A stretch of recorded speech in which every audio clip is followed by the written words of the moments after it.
Hello dear students, कैसे हैं बेटा आप लोग। ओके बेटा, इससे जो लास्ट चैप्टर था वो था इलेक्ट्रोमैग्नेटिज्म का। तो आज हम लोग एक नया चैप्टर स्टार्ट करेंगे, that is called the radio activity. तो अगर मैं रेडियो एक्टिविटी के बारे में बात करूं तो आप थोड़े से फेमिलियर होंगे इस वर्ड से कि हाँ रेडियो एक्टिविटी क्या होती है। तो आपको इतना मालूम होगा कि रेडिएशंस होते हैं, the name is alpha beta gamma, इस तरीके से चीज़ें होती हैं इस चैप्टर में। तो फिलहाल इस चैप्टर को मुझे पूरा एक्सप्लेन करना है और ये चैप्टर मैक्सिमम थ्योरेटिकल बेस का चैप्टर होता है। तो इसमें मैक्सिमम चीज़ें आपको दिमाग में रखनी पड़ेंगी, लर्न करनी पड़ेंगी। ओके, सो आज हम बेटा स्टार्ट करेंगे रेडियो एक्टिविटी का लेक्चर 1। हो सकता है कि डिफरेंट बुक में डिफरेंट नाम से चैप्टर हो, तो the topic is the radio activity. Okay, now the first topic is the structure of the atom and the nucleus. तो अगर हम बात करते हैं structure of the atom and the nucleus की, तो सबसे पहले हम बात कर रहे हैं एटम की, आफ्टर देन न्यूक्लियस की। तो चलो सबसे पहले बेटा हमें बात करनी है एटम की। तो एटम क्या है, क्या होता है, इसको समझते हैं। एटम देखिएगा, एटम के अंदर होता है न्यूक्लियस, ठीक है। तो एटम बेसिकली पहले ये माना जाता था कि एटम अनडिविजिबल है, बाद में ये आया कि एटम 3 सब एटॉमिक पार्टिकल्स में डिवाइड होता है। दीज सब एटॉमिक पार्टिकल्स और electron, proton and the last one is neutron. तो ये कुछ सब एटॉमिक पार्टिकल्स होते हैं जिनमें एटम्स को हम डिवाइड करते हैं, that is called electron, proton and the neutron. अब ये जो इलेक्ट्रॉन होता है और ये जो प्रोटॉन और न्यूट्रॉन होते हैं, तो बेटा एटम के अंदर होता है न्यूक्लियस। तो प्रोटॉन और न्यूट्रॉन ये होते हैं एटम के अंदर। प्रोटॉन का सिंबल P और न्यूट्रॉन का सिंबल N, ये न्यूक्लियस में होते हैं। न्यूक्लियस ये एटम है, एटम का एक छोटा सा पार्ट होता है न्यूक्लियस, ठीक है। इसमें प्रोटॉन और न्यूट्रॉन होते हैं और जो इलेक्ट्रॉन होते हैं वो न्यूक्लियस के बाहर कुछ पर्टिकुलर ऑर्बिट होते हैं, इन्हें सेल बोला जाता है या एनर्जी सेल बोलते हैं। इन सेल्स में कौन होते हैं? इलेक्ट्रॉन्स होते हैं। इन सेल्स में कौन होते हैं बेटा? इलेक्ट्रॉन्स रिवॉल्व करते हैं। तो मान लीजिए इन सेल्स में इलेक्ट्रॉन होते हैं, ठीक है। इन सेल्स में क्या होते हैं? इलेक्ट्रॉन्स होते हैं। अब ये इलेक्ट्रॉन्स कितने होंगे कितने नहीं होंगे ये डिपेंड करता है एटॉमिक नंबर पर, ठीक है। ये किस पे डिपेंड करेगा बेटा? एटॉमिक नंबर पर। तो बेसिकली यहाँ जो आउटर, अगर मैं न्यूक्लियस की बात करूँ तो न्यूक्लियस में प्रोटॉन और न्यूट्रॉन तो होंगे, ये तो फिक्स है। लेकिन अगर मैं बात करता हूँ इलेक्ट्रॉन्स की, तो इलेक्ट्रॉन सेल्स में होते हैं। अब ये सेल्स होते कितने हैं? तो basically K L M N O P, कुछ इस तरीके से सेल्स चलते हैं। ये सेल्स का नाम है। जो सबसे पहला वाला सेल आता है that is called K L, फिर इसके बाद वाला M, फिर N, फिर O। तो इस तरीके से सेल्स चलते जाते हैं। अब यहाँ जितने भी सेल्स हैं बेटा, हर एक सेल की एक एनर्जी लिमिट होती है। देन इट मींस हर एक सेल के पास नंबर ऑफ इलेक्ट्रॉन फिक्स होते हैं कि इस सेल में मैक्सिमम नंबर ऑफ इलेक्ट्रॉन इतने ही हो सकते हैं, इससे ज्यादा नहीं हो सकते। यानी कि हर एक सेल में मैक्सिमम नंबर ऑफ इलेक्ट्रॉन की वैल्यू फिक्स है, उससे ज्यादा इलेक्ट्रॉन किसी भी सेल में नहीं हो सकते। कम हो सकते हैं लेकिन उससे ज्यादा के इलेक्ट्रॉन नहीं हो सकते, ठीक है। उससे ज्यादा के इलेक्ट्रॉन किसी भी सेल में नहीं हो सकते हैं, ओके। अब बेसिकली इसका एक जनरल फॉर्मूला होता है 2n²। अब ये जो n है, n होता है number of cell, number of cell. तो यहाँ 2n² से नंबर ऑफ इलेक्ट्रॉन, किसी भी सेल में कितने मैक्सिमम इलेक्ट्रॉन हो सकते हैं, दैट इज कॉल्ड 2n²। तो अगर पहला सेल है तो 2 आएंगे, दूसरा सेल है तो यहाँ 2 to the 4 to the 8 electron आ जाएंगे। यानी कि पहले सेल में मैक्सिमम इलेक्ट्रॉन 2, दूसरे सेल में 8, इस तरीके से सो ऑन चलता जाता है, ठीक है। तो ये होता है नंबर ऑफ इलेक्ट्रॉन गेट करने का तरीका। किसी भी सेल में मैक्सिमम नंबर ऑफ इलेक्ट्रॉन को गेट करने का रूल होता है 2n²। ओके बेटा। तो इसका मतलब एटम जो होता है, एटम के अंदर एक बहुत छोटा सा पार्ट होता है दैट इज कॉल्ड न्यूक्लियस, और न्यूक्लियस में प्रोटॉन एंड न्यूट्रॉन होते हैं और उसके सराउंडिंग एक ऑर्बिट होती है, कई सारी ऑर्बिट्स होती हैं जिनमें इलेक्ट्रॉन रिवॉल्व करते हैं एक फिक्स पाथ पर। That is the structure of atom. ये होता है बेटा एटम का स्ट्रक्चर। लेकिन इसके अंदर एक न्यूक्लियस है। अब मैं बात करूंगा न्यूक्लियस के स्ट्रक्चर की। तो देखिएगा न्यूक्लियस का स्ट्रक्चर जो होता है बेटा वो एटम से बहुत ज्यादा छोटा होता है, एटम से बहुत छोटा होता है न्यूक्लियस, ठीक है। अगर एटम की कोई भी पर्टिकुलर साइज है तो उससे कई गुना कम होता है न्यूक्लियस, मतलब 1000 टाइम्स उससे छोटा होता है, 1000 10,000 टाइम्स, लाख टाइम्स छोटा हो जाता है उससे न्यूक्लियस, ठीक है। तो आइए इसको देखते हैं कि न्यूक्लियस, अच्छा और दूसरी चीज कि न्यूक्लियस कंसिस्ट करता है प्रोटॉन और न्यूट्रॉन को, ठीक है। तो न्यूक्लियस प्रोटॉन और न्यूट्रॉन को कंसिस्ट करता है। अच्छा एक चीज और देखिएगा, ये जो जितने भी सब एटॉमिक पार्टिकल्स होते हैं इनका एक पर्टिकुलर चार्ज होता है। इलेक्ट्रॉन निगेटिवली चार्ज पार्टिकल होता है, प्रोटॉन पॉजिटिवली चार्ज पार्टिकल होता है और न्यूट्रॉन पे जीरो चार्ज होता है, यानी कि ये इलेक्ट्रिकली न्यूट्रल होता है। Neutron is a electrically neutral particle, ठीक है। सो इलेक्ट्रॉन, प्रोटॉन एंड न्यूट्रॉन। अब जो भी एटम होता है, एटम को हम मानते हैं कि ये एटम इलेक्ट्रिकली न्यूट्रल होते हैं। क्यों? क्योंकि इसका मतलब ये पता चला कि किसी भी एटम में जो नंबर ऑफ इलेक्ट्रॉन होते हैं वो नंबर ऑफ प्रोटॉन के इक्वल होते हैं, that's why they are called electrically neutral, यानी कि number of electron is equal to the number of proton, ठीक है। अब इनमें चार्ज कितना होता है? चार्ज आपको मालूम है 1.6 into 10 to the power minus 9 sorry into 10 to power minus 19 coulomb का पॉजिटिव चार्ज होता है प्रोटॉन पर और इलेक्ट्रॉन पर निगेटिव चार्ज हो जाता है, ठीक है। तो ये चीजें दिमाग में रखिएगा। स्ट्रक्चर ऑफ न्यूक्लियस, अगर मैं न्यूक्लियस के स्ट्रक्चर की बात करूंगा तो देखिए क्या कह रहा है। The structure of nucleus, the nucleus is the centre of the atom whose size is in the order of 10 to the power minus 15 to 10 to the power minus 14 meter, which is 10 to the power minus 5 to the 10 to the power minus 4 times the size of atom, यानी कि atom के size से बहुत ज्यादा छोटा और normal metre से तो बहुत ज्यादा छोटा। आगे कह रहा है it consist of the protons and neutrons. तो जो न्यूक्लियस होता है बेटा सॉरी तो जो न्यूक्लियस होता है बेटा, न्यूक्लियस में प्रोटॉन और न्यूट्रॉन्स होते हैं। The proton have positive charge is equal to positive 1.6 into 10 power minus 19 coulomb, ये पॉजिटिव चार्ज है। और इसी तरीके से इलेक्ट्रॉन पे भी आता है, लेकिन प्रोटॉन का एक मास भी होता है, mass of proton which is equal to 1.67 into 10 to the power minus 17 kg. This is the mass of the proton. अब the total number of proton in the nucleus determines the place of the atom in the periodic table. अब देखिएगा कह रहा है किसी भी nucleus के अंदर जो टोटल नंबर ऑफ प्रोटॉन है वो उसकी पोजीशन को बताते हैं पीरियोडिक टेबल में, and is called the atomic number, क्योंकि वो एटॉमिक नंबर को बताते हैं of the element of that atom. किसी भी एटम के अंदर जो नंबर ऑफ प्रोटॉन होते हैं वो उसके एटॉमिक नंबर को बताते हैं और पीरियोडिक टेबल में उसकी पोजीशन को समझाते हैं, ठीक है। समझ में आया? तो न्यूक्लियस के अंदर प्रोटॉन और न्यूट्रॉन दोनों होते हैं। अब देखिएगा अगर किसी भी न्यूक्लियस के अंदर, दिमाग से सोचिएगा थोड़ा, अगर किसी भी न्यूक्लियस के अंदर प्रोटॉन और न्यूट्रॉन दोनों है तो न्यूट्रॉन तो इलेक्ट्रिकली न्यूट्रल है but proton is positively charge particle. So hence इस तरीके से हम कह सकते हैं कि ये जो पूरा न्यूक्लियस होता है, nucleus is positively charge. Nucleus क्या होता है बेटा? पॉजिटिवली चार्ज होता है।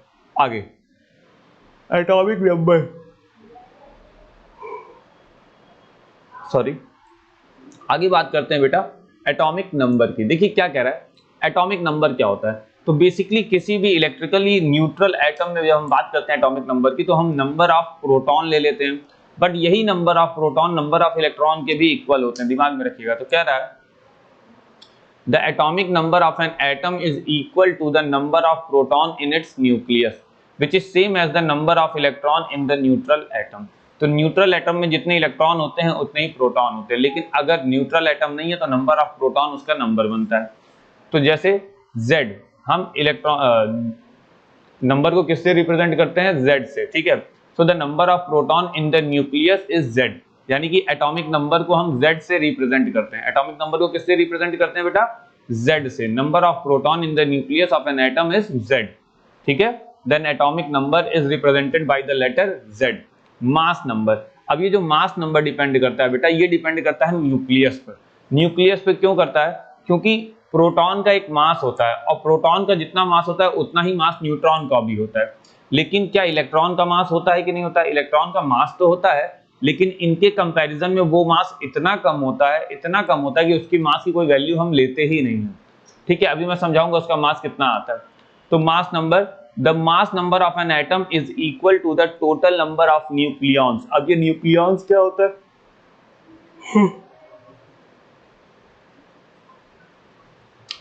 जब से न्यूक्लियस में न्यूट्रॉन और प्रोटॉन दोनों होता है तो इसके कॉम्बिनेशन को हम लोग न्यूक्लियॉन्स बोल देते हैं। यानी कि मास न्यूक्लियस के अंदर प्रोटॉन और न्यूट्रॉन दोनों, that is called nucleons. So the number of proton and the neutron combined is called nucleons. It is in the nucleus. तो अब मास नंबर को लिखते हैं A. A is the number of proton plus number of neutron in the nucleus of the atom. हम electron को क्यों नहीं लेते हैं? क्योंकि इलेक्ट्रॉन का मास हाइड्रोजन के मास के 1/1837 पार्ट होता है। अगर सोच लो हाइड्रोजन का मास 1 है तो इसका मास 1/1837 आएगा, विच इज अप्रॉक्सीमेटली 0 हम मान के चलते हैं। इसलिए इलेक्ट्रॉन का मास हम लेते ही नहीं है। ठीक है, आगे देखिएगा एटॉमिक मॉडल। तो देखिएगा एटॉमिक मॉडल बहुत सारे साइंटिस्ट ने आए, बहुत सारे साइंटिस्टों ने एटॉमिक मॉडल देने की कोशिश की। उसमें कुछ कॉमन नेम, जो फेमस नेम रहा, डाल्टन, उसके बाद रदरफोर्ड, ये सब लोगों ने अपना अपना एक एटॉमिक मॉडल दिया। तो अगर हम बात करते हैं एटॉमिक मॉडल की, तो एटॉमिक मॉडल क्या है इसको थोड़ा सा समझने की कोशिश करते हैं। What is an atomic model? Atomic model होता क्या है? एग्जांपल, एक सबसे पहले एक एटम ले लिया है, that is called hydrogen. Hydrogen का एटॉमिक मॉडल देखेंगे और समझेंगे क्या रहा है। The lightest atom is the hydrogen whose mass number is 1, यानी कि A is equal to 1 and the atomic number Z is also equal to 1। कह रहा है it is represented by 1H1 and it is 1 proton in the nucleus and the 1 electron in the K cell। तो अब देखिएगा यहां पर ये एक न्यूक्लियस बनाया गया, न्यूक्लियस में एक प्रोटॉन, न्यूक्लियस में कितने प्रोटॉन है बेटा? 1 प्रोटॉन, और न्यूक्लियस के चारों तरफ एक सेल है, और कितने इलेक्ट्रॉन हो गए इस सेल में? एक इलेक्ट्रॉन। तो ये हो गया एक इलेक्ट्रॉन इस सेल में। तो यही इसका रिप्रेजेंटेशन हो गया। अब ये इलेक्ट्रॉन है जो कि निगेटिवली चार्ज है, और ये प्रोटॉन है जो कि पॉजिटिवली चार्ज है। तो एक सिंगल निगेटिव चार्ज और एक सिंगल पॉजिटिव चार्ज एक दूसरे को इलेक्ट्रिकली न्यूट्रल कर रहे हैं। तो क्या यहाँ पर न्यूट्रॉन होता है कि नहीं होता है? No, there is no neutron. यानी कि 1H1 में, याद रखिएगा 1H1 में कोई भी न्यूट्रॉन नहीं होता है। ओके, अब इसका इलेक्ट्रॉन पहले सेल में है, then first cell is considered as K cell. ठीक है, तो इसको लोग कह रहे हैं कि के सेल में इसका एक इलेक्ट्रॉन है। दूसरा आइटम हीलियम ले ले रहा है। देखिएगा हीलियम क्या रहा है, तो हीलियम का जो रिप्रेजेंटेशन होता है वो होता है 2He4। यानी कि अब थोड़ा समझिएगा क्या कर रहा है। The helium atom has the mass number 4। तो इलेक्ट्रॉन तो इसके पास 2 ही हैं, तो प्रोटॉन भी 2 ही होंगे, तो मास नंबर 4 कैसे आ जाएगा? इसका मतलब इसमें 2 न्यूट्रॉन्स भी हैं। And the atomic number Z is equal to 2, it is represented as 2He4। it has 2 neutron and the 2 proton inside the nucleus, ठीक है, and 2 electron in the K cell। अब ये जो न्यूक्लियस के अंदर 2 इलेक्ट्रॉन आ रहे हैं, ठीक है, सॉरी, दो प्रोटॉन और 2 न्यूट्रॉन आ रहे हैं न्यूक्लियस के अंदर, वही मिलकर इसका मास नंबर डिसाइड करेंगे, विच इज इक्वल टू 4। ठीक है, अब इसका स्ट्रक्चर कैसे बनेगा? देखिए 2 प्रोटॉन है और 2 न्यूट्रॉन है, ये तो हो गया न्यूक्लियस। अब इसके सराउंडिंग क्या है बेटा? एक सेल है, के सेल। मैक्सिमम कितना ले सकते हैं इसमें इलेक्ट्रॉन? 2। तो पहला इलेक्ट्रॉन ये हो गया,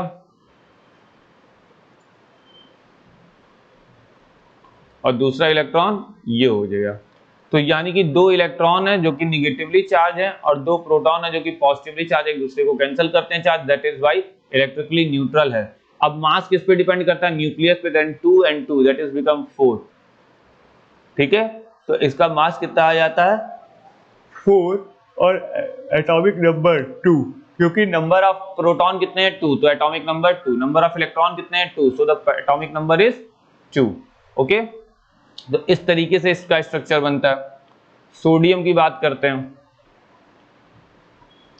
ठीक है, अब अगर बात करेंगे बेटा सोडियम की, तो देखिएगा सोडियम किस तरीके से होता है इसका एटॉमिक मॉडल। ओके, तो देखिएगा बेटा अभी हम बात कर लेते हैं सोडियम की।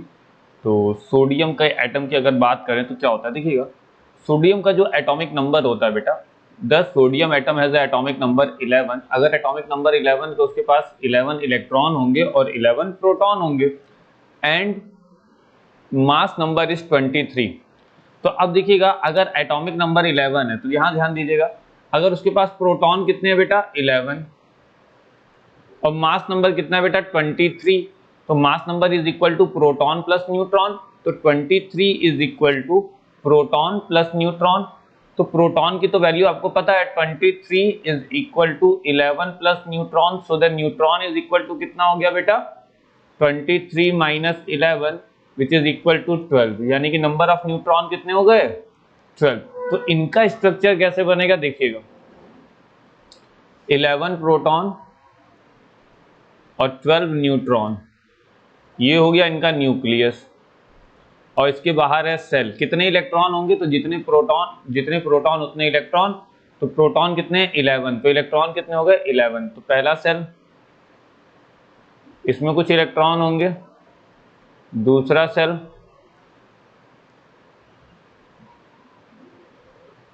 इसमें कुछ नंबर ऑफ इलेक्ट्रॉन होंगे, ठीक है, और इसके बाद आएगा तीसरा सेल, इसमें कुछ नंबर ऑफ इलेक्ट्रॉन होंगे। अब कैसे कैसे इलेक्ट्रॉन फिल होंगे इसमें हम लोग देख लेते हैं। तो अब देखिएगा पहला सेल है, पहले सेल में मैक्सिमम इलेक्ट्रॉन 2 हो सकते हैं, तो 1 इलेक्ट्रॉन और 2 इलेक्ट्रॉन। दूसरे सेल में मैक्सिमम इलेक्ट्रॉन हो सकते हैं बेटा 8, अगर 2n² का फॉर्मूला हम लोग लगा के देखेंगे तो दूसरे में आ सकते हैं 8।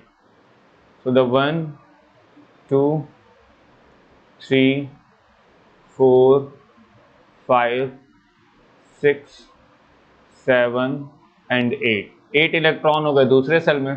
तीसरे सेल में अब देखिएगा 8 ये हो गए, 2 ये हो गए, 10 तो हो ही गए, अब बचा कितना इलेक्ट्रॉन, एक और, तो लास्ट वाले सेल में 1 इलेक्ट्रॉन और डाल दिया। So that is the atomic structure of sodium. तो इस तरीके से इलेक्ट्रॉन का डिस्ट्रीब्यूशन आपने देखा। समझ में आया कि किस तरीके से आप नंबर ऑफ न्यूट्रॉन गेट कर सकते हैं, या नंबर ऑफ प्रोटॉन गेट कर सकते हैं, या एटॉमिक नंबर गेट करेंगे, या एटॉमिक मास गेट करेंगे। ये सब गेट करने का तरीका है, आपको फॉर्मूला गिवन है, ठीक है। अब देखिएगा आगे क्या कह रहा है, थोड़ा सा ध्यान दीजिएगा। आगे कह रहा है note if an atom undergoes a chemical change, अगर कोई केमिकल चेंज हो रहा है, there is a change in the number of the orbital electron of the atom, यानी कि अगर कोई भी केमिकल चेंज होता है तो वो केमिकल चेंज केवल इलेक्ट्रॉन तक ही रहता है, यानी कि number of orbital electron of the atom. Whereas if the atom undergoes a nuclear change, लेकिन अगर एटम में न्यूक्लियर चेंज आते हैं, there is a change in the number of nucleons inside the nucleus of the atom. तो याद रखिएगा chemical change में nucleus के अंदर जो पार्टिकल्स हैं उन पर कोई भी फर्क नहीं पड़ेगा, लेकिन अगर चेंज केमिकल नहीं है, अगर केमिकल चेंज नहीं है, कोई न्यूक्लियर चेंज है, तो न्यूक्लियॉन्स पर भी चेंज आएगा। यानी कि अगर कोई भी केमिकल चेंज हो रहा है तो सिर्फ इलेक्ट्रॉन तक रहेगा, लेकिन अगर न्यूक्लियर चेंज हो रहा है तो न्यूक्लियस पर भी उसका इफेक्ट पड़ेगा, यानी कि न्यूक्लियॉन्स भी चेंज करेंगे। Point 2, a nuclear change required much higher energy of the order of few mega electron volt, ठीक है, which is nearly 10 to the power 6 times as compared to the energy required for a chemical change which is of the order of few electron volt only। अब देखिए क्या रहा है, देखो chemical change बहुत ज्यादा एनर्जी की रिक्वायरमेंट नहीं होती है, लेकिन अगर न्यूक्लियर चेंज करना है तो इसके पास एक ट्रेमेंडस अमाउंट ऑफ एनर्जी की रिक्वायरमेंट होती है, ठीक है, हाई एनर्जी की रिक्वायरमेंट होती है। और ये हाई एनर्जी का मतलब कोई भी केमिकल चेंज अगर हो रहा है तो उसमें जितनी एनर्जी मिलती है या लगती है उससे 10 to the power 6, यानी कि nearly 10 to the power 6 time as compare to the chemical change. तो न्यूक्लियर चेंज में जो एनर्जी होती है वो बहुत ज्यादा यूज होती है, ठीक है। नेक्स्ट पॉइंट क्या कह रहा है, in the nuclear reaction the atomic number, nuclear reaction में एटॉमिक नंबर और number of the proton and the mass of number remain conserve. अब देखिए क्या कर रहा है कि जब भी कोई न्यूक्लियर रिएक्शन होती है, जब भी कोई न्यूक्लियर रिएक्शन होती है तो number of protons and the mass number, यानी कि total number of proton and neutron, ये हमेशा कंजर्व रहते हैं। Then it means other way में हम कह सकते हैं कि ये हमेशा कंजर्व रहते हैं। तो इसका मतलब टोटल नंबर ऑफ, यानी कि total atomic number of the reactant side is equal to the total atomic number of the product side, क्योंकि हमें इन्हें हमेशा कंजर्व रखना है। तो क्या रहा है, the total sum of atomic number of the reactant is equal to the sum of atomic number of the product. Similarly, the total sum of the mass number of the reactant is equal to the sum of the mass number of the product. ये इसके equal हो जाता है। Okay बेटा, अब आगे देखते हैं। आगे बात करते हैं बेटा आइसोटोप्स की। अब ये आइसोटोप्स क्या होते हैं, इनको समझने की कोशिश करते हैं। What is isotopes? तो अगर मैं बात करता हूं आइसोटोप्स की, देखिएगा आइसोटोप्स क्या होते हैं, the atom of the same element having same atomic number but the different mass are called isotopes. यानी कि वो एलिमेंट्स जिनका एटॉमिक नंबर क्या होता है, सेम होता है, लेकिन उनके मासेस डिफरेंट हो जाते हैं, दे आर कॉल्ड आइसोटोप्स। ठीक है, तो अब समझिएगा कह रहा है the atoms of isotopes have same number of proton, यानी कि एटॉमिक नंबर सेम होता है, same number of proton but different number of neutron.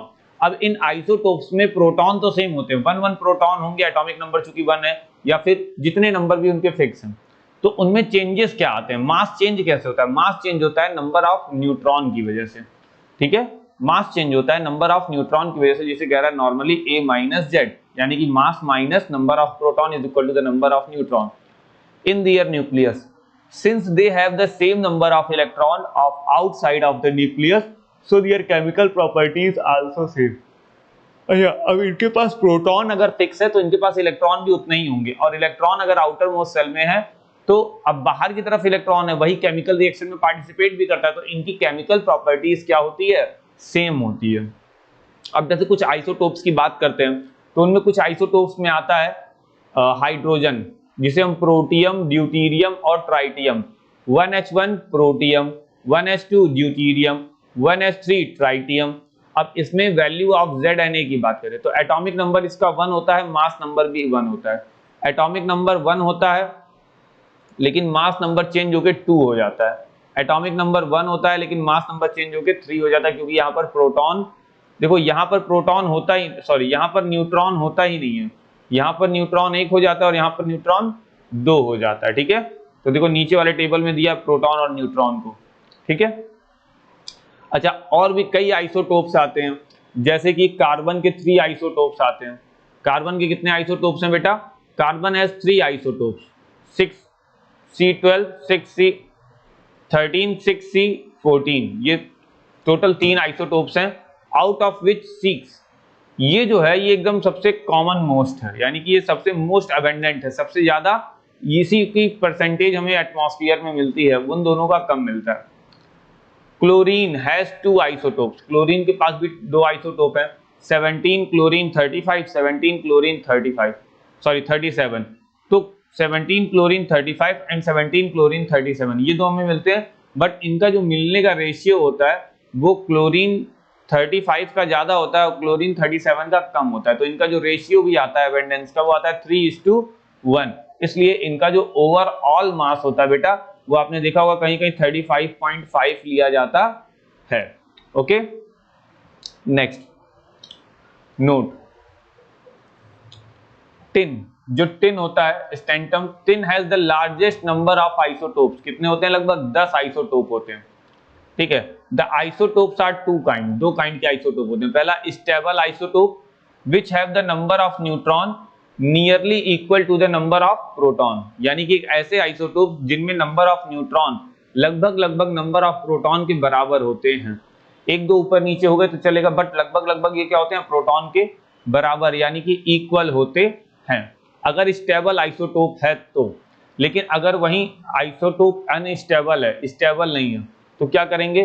तो कह रहा है अनस्टेबल और the radio active isotopes which have the number of neutrons much more than the number of proton, यानी कि अनस्टेबल कुछ ऐसे एलिमेंट भी होते हैं जिनमें नंबर ऑफ प्रोटॉन बहुत ज्यादा होता है, सॉरी नंबर ऑफ प्रोटॉन बहुत कम होता है और नंबर ऑफ न्यूट्रॉन बहुत ज्यादा आ जाता है। तो यहाँ पर नंबर ऑफ प्रोटॉन और नंबर ऑफ न्यूट्रॉन के बीच में काफी लंबा गैप आता है, काफी ज्यादा डिस्टेंस हो जाता है, एक गैप आता है उसमें। ठीक है, क्योंकि अगर मान लीजिए न्यूट्रॉन बहुत ज्यादा हुआ और प्रोटॉन कम हुआ तो इनके बीच में एक गैपिंग अच्छी खासी आ जाती है। तो कह रहा है in their nucleus they undergo radioactive decay and are of great medical and the industrial use, तो ऐसा चेंज होने से, एक बड़ा चेंज होने से क्या होता है, रेडियो एक्टिव डिके होता है। जैसे एग्जांपल में दिया है 92 यूरेनियम 35, 32 यूरेनियम 238। अब देखिए ये तो बेसिक आइसोटोप्स हो गए। अब इनमें बड़ा एक जो हम लोग कह रहे थे कि ये एक अनस्टेबल होगा, अनस्टेबल क्यों होगा इसको समझते हैं। देखिएगा अगर मैं बात करता हूं 92 यूरेनियम 235 की, तो यहां पर नंबर ऑफ प्रोटॉन फिक्स है 92, नंबर ऑफ इलेक्ट्रॉन फिक्स है 92, but the total mass number 235 is equal to proton plus neutron. तो प्रोटॉन की वैल्यू दिया है 92, यानी कि 235 minus 92 is equal to neutron. अभी हम इसको सब्ट्रैक्ट करेंगे बेटा, तो एक बड़ा गैप आएगा, ठीक है। अब मान लीजिए इसको इसमें से सब्ट्रैक्ट किया, कितना आ गया 45 में से 8 गया,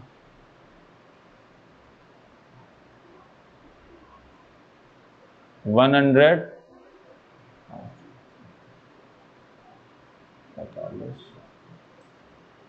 37 137 अप्रॉक्स आ जाएगा ये, ठीक है 137 ही आएगा ना। तो 15 sorry 133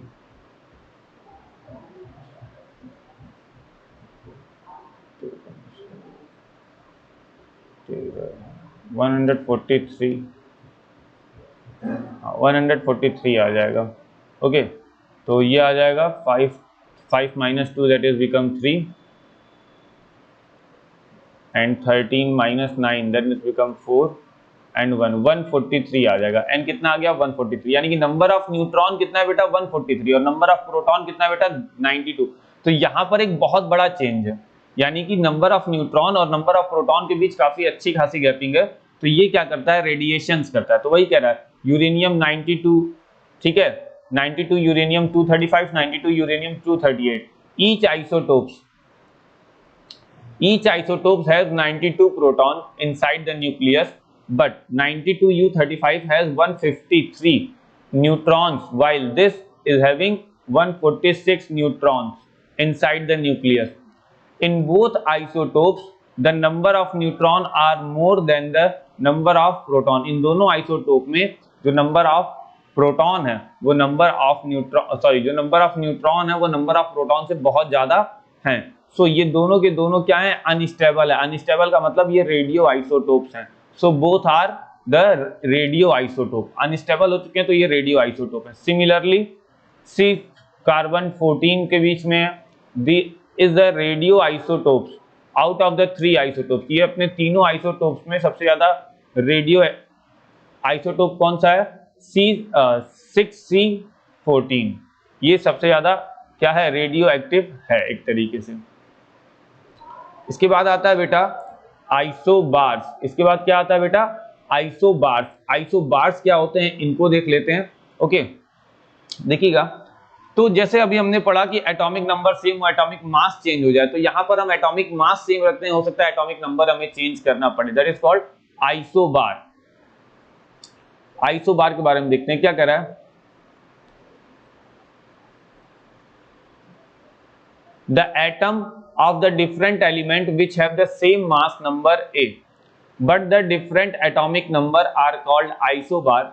The atom of isobar have the same number of nucleons, ठीक है, in their nucleus, but the different number of proton. यहाँ पर प्रोटॉन अलग अलग हो जाते हैं, न्यूक्लियंस इक्वल रहेंगे। यहाँ याद रखना क्या कर रहा है, the atom of isobar have the same number of nucleons, यानी कि नंबर ऑफ प्रोटॉन और नंबर ऑफ न्यूट्रॉन ये दोनों इक्वल होंगे, लेकिन नंबर ऑफ प्रोटॉन जो हो सकता है वो डिफरेंट हो सकता है, different number of neutrons. The number of electron outside the nucleus is always equal to the number of proton, ठीक है। So isobar have different number of electron, ठीक है, जैसे 2Na23 एंड 2Mg23 लिख दिया। ये 2Mg नहीं बेटा 12Mg होगा, ठीक है। सो दैट इज, अब इसमें क्या है, इसका एटॉमिक नंबर इन दोनों का क्या है, सेम, सॉरी हाँ 11, सॉरी हाँ ये 12 होगा। अब इनका एटॉमिक नंबर अलग अलग है लेकिन मास सेम है। इसका भी मास कितना है बेटा n+1 p 23 है दोनों के लिए, इसके लिए भी 23 है, इसके लिए भी 23 है, लेकिन इसमें इलेक्ट्रॉन कितने हैं 12 और उसमें इलेक्ट्रॉन कितने हैं 11। यहाँ 11 है और यहाँ पर 12 हो जाता है। ठीक है, तो अगर न्यूक्लियॉन्स की बात करेंगे तो न्यूक्लियॉन्स बोला है सेम है, न्यूक्लियॉन्स क्या है बेटा सेम है। ठीक है, लेकिन चेंज क्या हो रहा है इलेक्ट्रॉन, सॉरी चेंज हो रहा है नंबर ऑफ प्रोटॉन। तो यहां पर कह रहा है कि 11 Na23 and 12 Na23 are the isobars. 11 Na23 contain 11 protons and the 12 neutrons. इसमें 11 प्रोटॉन और 12 न्यूट्रॉन है inside its nucleus and 11 electron outside the nucleus, while 11 Mg23 contain 12 proton. अब देखिए यहाँ कितने प्रोटॉन रख लिया इसने 12 प्रोटॉन एंड 11 न्यूट्रॉन, तो जस्ट अपोजिट है, लेकिन टोटल नंबर क्या है सेम है। Neutron inside it nucleus and 12 electron outside the nucleus. ठीक है, the total number of proton and the neutron is 23 in each case. तो इन दोनों के लिए जो total number of neutron plus proton आ रहा है वो 23 ही आएगा। ठीक है, तो ऐसे एग्जांपल्स में हम लोग क्या बोलते हैं isobars. Note, if the number of proton and the neutron get interchanged inside the nucleus, nucleus के अंदर नंबर ऑफ प्रोटॉन और नंबर ऑफ न्यूट्रॉन क्या हो जाए इलेक्ट्रिक मतलब इंटरचेंज हो जाए, तो इसको बोलते हैं मिरर आइसोबार। इसे हम क्या बोलते हैं बेटा मिरर आइसोबार। अब जैसे सोडियम और मैग्नीशियम का जो नंबर ऑफ प्रोटॉन और जो नंबर ऑफ न्यूट्रॉन था वो इंटरचेंज हुआ, तो ये एक तरीके से ये एक तरीके से मिरर आइसोबार्स भी हैं। क्या है मिरर आइसोबार्स भी हैं। ठीक है, इसके बाद आता है बेटा आइसोटोन। आइसोटोन क्या होता है देखिएगा, कह रहा है the atom having different number of protons, वो एटम जिनके पास डिफरेंट नंबर ऑफ प्रोटॉन हो but the same number of neutron, neutron same हो। आगे कह रहा है प्रोटॉन अलग हो न्यूट्रॉन सेम हो, डिफरेंट Z एंड A, यानी कि एटॉमिक नंबर और mass number, but the same are called isotones. अब देखिए इसमें क्या डिफरेंस हो सकता है, तो हम लोग अगर बात करें एटॉमिक नंबर की और एटॉमिक मास की, इसमें डिफरेंसेस आ सकते हैं, बट ये आइसोटोन्स कहलाते हैं। क्यों? क्योंकि ये इंटरचेंज करते हैं। ये क्या करते हैं न्यूक्लियस में नंबर ऑफ प्रोटॉन और नंबर ऑफ न्यूट्रॉन को इंटरचेंज करते हैं, so they are called they are called isotones. They have आगे देखिएगा, मैंने इंटरचेंज बोला था ना यहाँ पर, तो इंटरचेंज वाला तो आपका आइसोबार्स हो जाएगा मिरर आइसोबार्स, लेकिन यहाँ पर atom having different number of proton but the same number of neutron, proton के नंबर अलग हो सकते हैं बट द न्यूट्रॉन का नंबर क्या होगा same. They have different number of electrons, electrons के नंबर भी इनमें अलग अलग हो सकते हैं, जैसे 11 Na23 and 11 Mg23 are the isotones. Each nucleus, ठीक है, each nucleus has 12 न्यूट्रॉन, इन दोनों के पास 12 न्यूट्रॉन है। अब कह रहा है 11 Na23 न्यूक्लियस हैज 11 प्रोटॉन, इसके पास 11 प्रोटॉन है, while इसके पास 12 प्रोटॉन होता है मैग्नीशियम के पास। ठीक है, तो ये कुछ आइसोटोन का एग्जांपल है। दूसरा, ठीक है, 19K 39 and 20 Ar 40, तो कह रहा है is this isotones having 20 neutron in the nucleus, यानी कि न्यूक्लियस में जो नंबर ऑफ न्यूट्रॉन अगर इक्वल है तो वो आइसोटोन्स हो जाएंगे। Is that clear? तो बेटा फिलहाल आज के लेक्चर में इतना ही, फिर मिलेंगे हम लोग नेक्स्ट लेक्चर में। ओके, तब तक एक बार इस लेक्चर को फिर से देखिए, रिवाइज करिए। ओके, बाय बाय बेटा।